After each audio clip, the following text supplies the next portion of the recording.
तो स्टूडेंट्स आज हम लोग पढ़ने वाले हैं चैप्टर 4 बिहार SCERT की किताब और ये है ज्योग्राफी। चैप्टर का नाम है पृथ्वी के प्रमुख स्थल रूप। ठीक है, तो चलिए शुरुआत करते हैं। विभिन्न स्थलाकृतियाँ, पर्वत, पठार एवं मैदान। पटना जंक्शन पर गरीब रथ दिल्ली की ओर जाने के लिए तैयार खड़ी थी। बिहार के विभिन्न जिलों से आए लड़कियों और लड़के शिक्षिकाओं के नेतृत्व में 26 जनवरी को परेड में भाग लेने दिल्ली जा रहे थे। सभी अपनी अपनी सीट पर बैठ गए, गाड़ी चल पड़ी। सभी बच्चे बहुत उत्साहित थे। थोड़ी देर में गाड़ी के सोन नदी के पुल पार करने की गड़गड़ाहट सुनाई पड़ी। तभी राहुल बोल उठा, अभी थोड़ी ही देर में यह गाड़ी हमारे गांव के पास से गुजरने वाली है। खिड़कियों से देखना, दूर दूर तक मैदान ही मैदान नजर आएंगे और दूर दूर तक पहाड़ का कोई नामो निशान नहीं दिखाई देगा।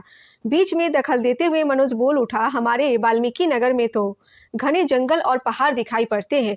राहुल बोला, सच? मैंने तो कभी नहीं देखा। तभी गीता बोल उठी, ऐसा भी क्या? कभी राजगीर और जमुई की ओर आओ, तब तुम्हें पहाड़ियां दिखाई देंगी। ठीक है, चलिए, और इसे नोट डाउन भी कीजिए, इसे कहानी समझ के बेवकूफ़ी नहीं करना है। मनोज बोला, मेरे यहाँ के पहाड़ बहुत ऊंचे और बड़े हैं। गीता बोली, नहीं, मेरे यहाँ के पहाड़ ज़्यादा ऊंचे हैं। शिक्षिका इन सभी बच्चों की बात सुनकर मुस्कुरा रही थी। उन्होंने सभी बच्चों को पास बुलाया और कहा, सुनो, ये पहाड़, पठार और मैदान प्रकृति की देन है। ठीक है। टीचर ने राहुल से पूछा, राहुल बताओ, आपके गांव में भूमि कैसी है? लोग क्या क्या करते हैं? कैसे रहते हैं? कहाँ रहते हैं? क्या खाते हैं? ठीक है। राहुल बोला, हमारे गांव में दूर दूर तक समतल भूमि है, ना कहीं अधिक ऊंची ना कहीं अधिक नीची। इसमें लोग धान, गेहूं, चना, ईख इत्यादि फसलें उपजाते हैं। नदी एवं तालाब भी है। कृषि कार्य के लिए लोग वर्षा पर आधारित हैं। बरसात के दिनों में पानी खेतों में रुक जाता है। सिंचाई के लिए वर्षा के जल का भंडारण आहर में भी किया जाता है। कुछ जगहों में नहरों की व्यवस्था है। नदियों में बांध बनाकर पानी खेतों तक पहुंचाया जाता है। हर तरफ मिट्टी एक जैसी नहीं है, कहीं चिकनी तो कहीं दोमट। खेतों की जुताई के लिए हल, बैल, ट्रैक्टर एवं पावर टिलर का उपयोग किया जाता है। चिकनी मिट्टी को केवाल मिट्टी भी कहते हैं। चिकनी मिट्टी को और किस नाम से जानते हैं? तो केवाल मिट्टी के नाम से जानते हैं, जिसमें धान की फसल खूब होती है। दलदली मिट्टी में दलहन की फसल खूब होती है। कई गांव पक्की सड़क से जुड़े हैं तो कई गांव कच्ची सड़कों से। यहाँ पर बैलगाड़ी, ट्रैक्टर, ठेला, ऑटो आदि से सामग्रियां, पशुओं का चारा इत्यादि ढोए जाते हैं। कुछ लोग बस और रेलगाड़ी से शहर में नौकरी करने जाते तो शाम में घर वापस आ जाते। कई गांवों में नदी नालों के किनारे सरकार ने पेड़ भी लगवाए हैं। कुछ लोगों ने अपनी जमीन में लकड़ी और फल के लिए बगीचे भी लगा रखे हैं। शहरी क्षेत्र के नज़दीक वाले खेतों में सब्जियां की खेती की जाती है। साथ ही घरों के नज़दीक वाली जमीन पर कुछ किसान सब्जियां भी उगाते हैं, जिनकी बाजार में खूब मांग है। रहने के लिए पक्के एवं कच्चे मकान है। खाने में भात, रोटी, दाल, सब्जी, दूध, दही, चूड़ा, सत्तू एवं चना प्रमुख है।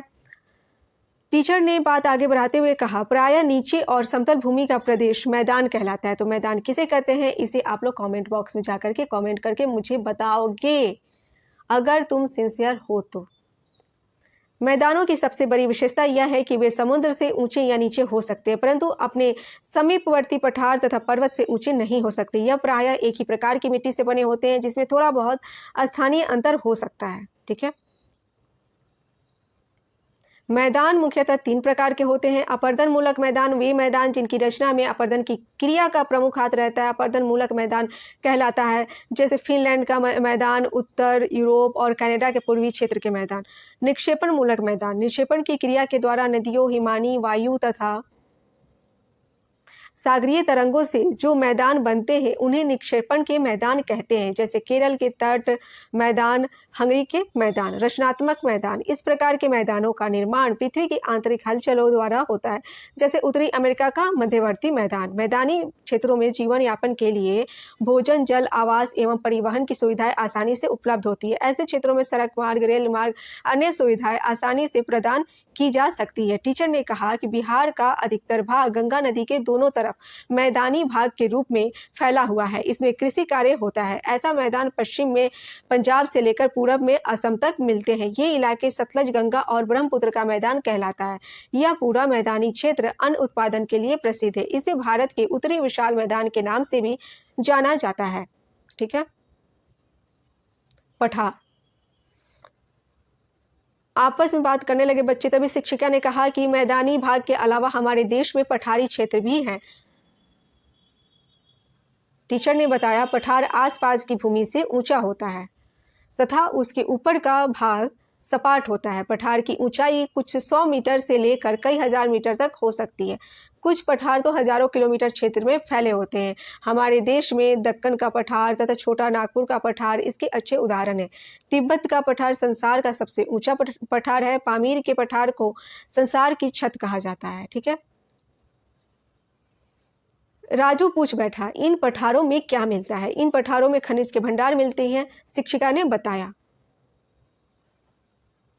पर्वत के बारे में अब जानेंगे। टीचर्स बोलती है कि जिन्हें तुम पठार कह रहे हो वह पठार नहीं बल्कि पर्वत है, क्योंकि पर्वतों के ऊपरी हिस्से सपाट नहीं होते और वे आसपास के क्षेत्रों से बहुत संकीर्ण होते हैं।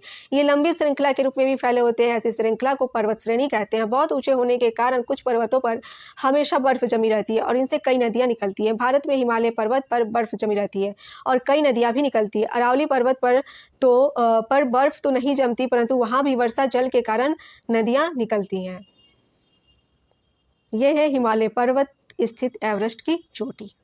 हिमालय पर्वत की अधिक ऊंचाई के कारण उसके शीर्ष भाग में बर्फ जमते हैं, लेकिन कम ऊंचाई के कारण अरावली पर बर्फ नहीं जमती है। लेकिन हाल के दिनों में वहां भी तो बर्फबारी हुई है, किसी ने कहा। तो मनोज ने कहा, हाँ हुई है, और ऐसा होना पर्यावरण में बदलाव का संकेत है। पर्वतों का आकार एक जैसा नहीं होता। बिहार में बड़े पर्वत नहीं है, किंतु छोटी छोटी पहाड़ियां जरूर है, जिन्हें आप राजगीर, गिरियक, बराबर, हवेली, खड़गपुर और मंदार हिल में जाकर देख सकते हैं। सभी बच्चे ध्यान से सुन रहे थे। ठीक है।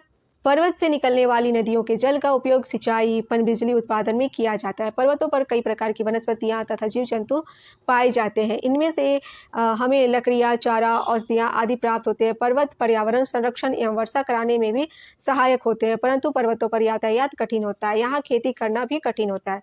खेती करने के लिए किसानों को सीढ़ीदार खेत बनाने पड़ते हैं।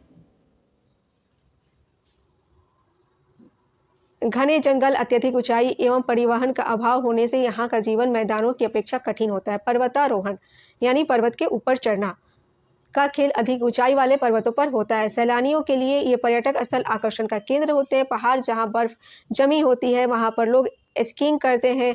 शिमला और कश्मीर में पर्यटक इसका खूब आनंद लेते हैं।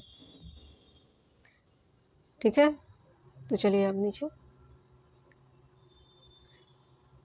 पर्वत कितने प्रकार के होते हैं? तो 3 प्रकार के होते हैं। वलित पर्वत, इनकी सतह उबड़ खाबड़ एवं शिखर शंक्वाकार होती है, जैसे भारत का हिमालय पर्वत और दक्षिण अमेरिका का एंडीज पर्वत।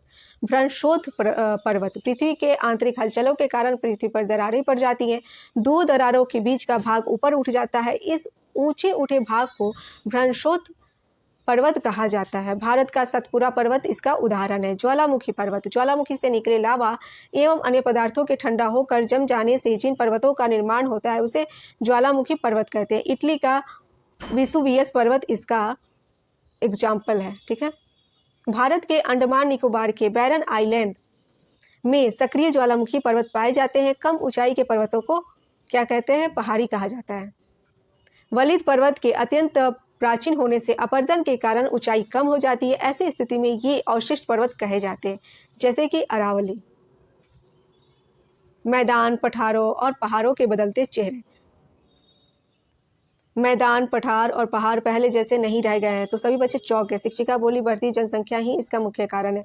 बढ़ती जनसंख्या के कारण भोजन, वस्त्र, आवास की जरूरतें बढ़ी हैं। पहाड़ों पर लोग बसने लगे हैं, पर्यटक पहुंचने लगे हैं, वनों को काटा जा रहा है, इससे वहाँ प्रदूषण भी बढ़ा है। सड़क निर्माण के लिए इन्हीं पठारों और पहाड़ों को काटा जा रहा है, जिससे ये विलुप्त होते जा रहे हैं। मैदानों में परिवहन, जल, समतल भूमि की उपलब्धता के कारण कल कारखाने लगे हैं, जिससे आबादी काफ़ी घनी हो गई है। कल कारखानों के लिए खनिजों की उपलब्धता पठारों से है, इसलिए पठारों का दोहन हो रहा है। इन सब की प्राकृतिक सुंदरता घटी है, पठारों तक प्रदूषण बढ़ा है और वन क्षेत्र घटे। मैदानी भागों में सहज उपलब्ध भूजल का जबरदस्त उपभोग कृषि कार्यों में, कल कारखानों में एवं आवासीय कार्यों में हुआ है, इसलिए इनका भी दोहन हो रहा है। यही वजह है कि इन क्षेत्रों में भी भूजल का स्तर गिरता जा रहा है, जिससे जल संकट पैदा हो रहा है और आने वाले दिनों में भी हमें गिरते भूजल स्तर की समस्या का जबरदस्त सामना करना पड़ेगा। तो ये चैप्टर हो गया है समाप्त। और हम मिलते हैं आपसे अगले चैप्टर के साथ अगले वीडियो में। तो जाते जाते चैनल को सब्सक्राइब करें, वीडियो को लाइक करें और शेयर करें। धन्यवाद।